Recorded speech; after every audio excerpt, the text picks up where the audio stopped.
Okay, I'm going to show you an exercise to do for your core here. So this is a pretty standard gym exercise or a strength training exercise for your middle, doing the plank. So nice simple setup, elbows underneath your shoulders, feet shoulder width apart, forming a nice straight line. Try and breathe normally when you're doing this, so you don't hold your breath. You'll be able to last a lot longer if you can keep sort of a nice controlled tempo with your breathing. One more thing as well is try and focus on what your core's doing. So we're going to try and activate the hips by just doing a little bit of a pelvic tilt.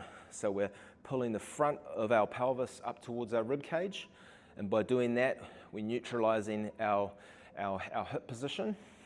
It's making our back a little bit flatter, and it's working those deeper pelvic floor muscles.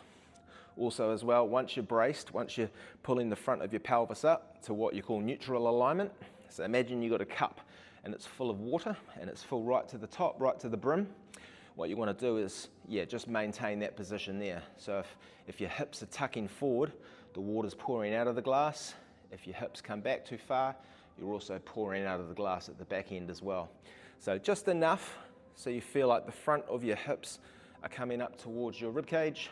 Also as well, suck in your belly button a little bit. So imagine you've got a belt which is maybe a notch or two too tight, and you're trying to just vacuum in your belly button. That works those deeper transverse abdominals underneath your six-pack muscles. And that's the position you want to be in when you're holding that plank.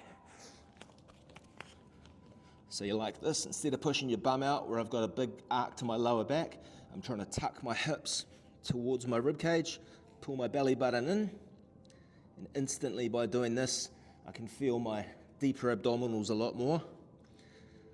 And that's the whole idea. Takes a bit of the pressure off your lower back. Your spine isn't arcing like that. You've got that nice sort of even gap between your lower vertebrae because your abdominals are bracing and holding you in that position. So see if you can maintain that position as long as you can. Could be 30 seconds, could be 60 seconds, could be 2 minutes. However long you can do, try and hold a strong position. And that's the plank.